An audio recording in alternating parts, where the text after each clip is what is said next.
Welcome back. We are continuing with the sports news here. Now, sports and sponsorship may be feeling the heat of the economic downturn, but when it comes to golf, the reality sector continues to smile. So what is it about golf and the courses that defy the current economic trend? Is it smart business decisions, or is it the golfing experience that's merely keeping pace with changing times? A few questions and some answers.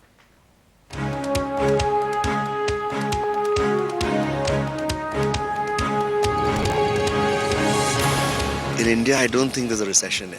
Sometimes I feel it, I don't know why. A bold statement by a real estate developer, especially when the global markets are indicating just the opposite. But since the man has spent 50 crore rupees in building a golf lifestyle, you could excuse his confidence.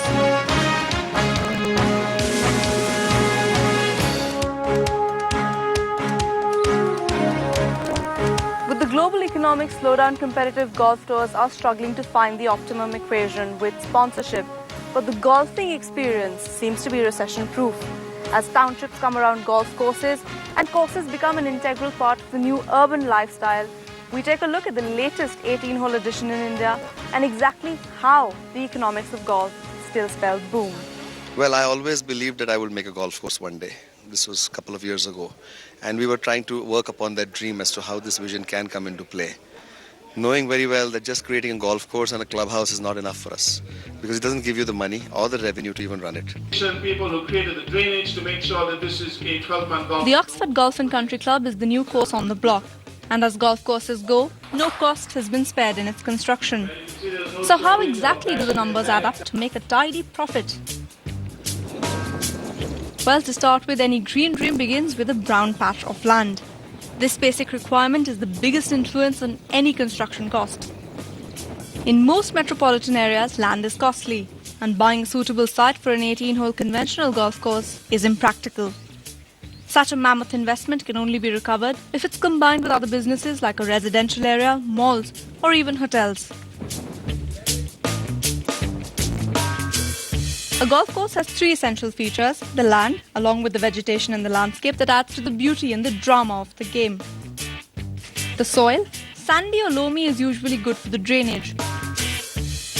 And the climate, the link style of high winds or merely stiff and erect grass typical of a coastal course. Each requires a golfer to adapt to the conditions. All these features ensure that the costs on the drainage, irrigation, plants and the land conversion are low. There's certain basic rules to designing each golf hole. What we try and do is work with the natural environment and not try and move too much around. For example, all the water bodies here are sitting in the existing place. The Pacific Coast design has been given this undulating land on the outskirts of Pune to be converted into a luxury course. The land has none of the advantages needed to go for a good golf course. The black soil is soft with a tendency to sink.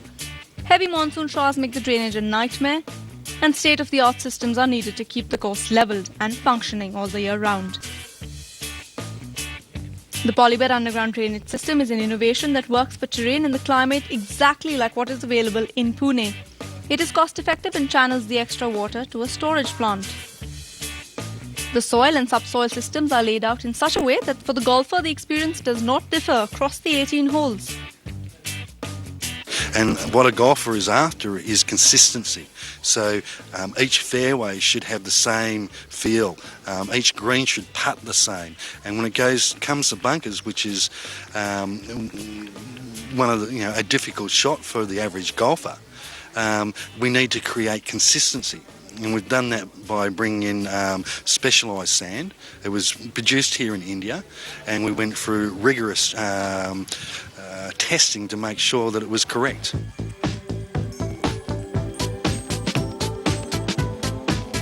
Golf has no rigid dimensions or a standard playing field. Today's architects work within a technological realm, but each course still retains its own individuality. Along with a unique hole, construction must also keep pace with the growing abilities of the golfer and his equipment. It's not simple, and the game is changing so rapidly. The technology that's gone into producing golf balls and golf clubs, particularly for the professional golfer, as designers, we've really had to rethink how we actually design a golf course.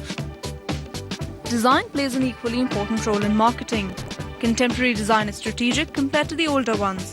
Older courses tend to punish the poor shots and discourage the casual golfer. But as sport becomes an intrinsic part of lifestyle in the real estate business, strategy becomes significant. Designs provide a layout that of course is interesting to the accomplished player, but at the same time it's also not a monster for those who take the game lightly. Strategic holes make the players think.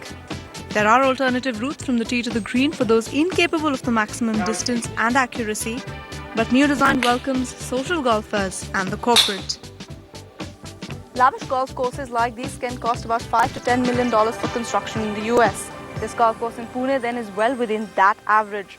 But the larger question is, in this wide spectrum which ranges from absolute cost cutting to no compromise, how does one decide on the kind of golf course they want?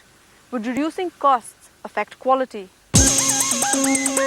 Just like in any other industry, when funds are tight, execution of grand plans also tend to be on a limited scale. So is it true for creating the 18 holes? Well, not really when the grass, trees and water hazards are largely natural. Oxford has splurged on the quality of the sand in the bunker, purchasing it from Rajasthan. Many of the trees have been planted afresh, and of course the biggest expense there is the creation of irrigation and drainage. Now irrigating dry areas can cost about $30,000 annually. It's a choice between the very basic and the state-of-the-art. In arid or rainy areas, that decision could be a crucial role as the weather pans out. Traversing the distance from barren land to an actual golf course may take about 2 years, but the larger question is, why would an investor choose a golf experience? This is more of a landscape. If I say I'm a real estate developer, then this is my garden. I have a certain amount of open space to be retained anyway in any campus. So it could be like it's a garden. Governments around and through Asia have developed green belt policies so that developers, when they are doing residential projects, have to allow for a certain amount of natural area or green belt.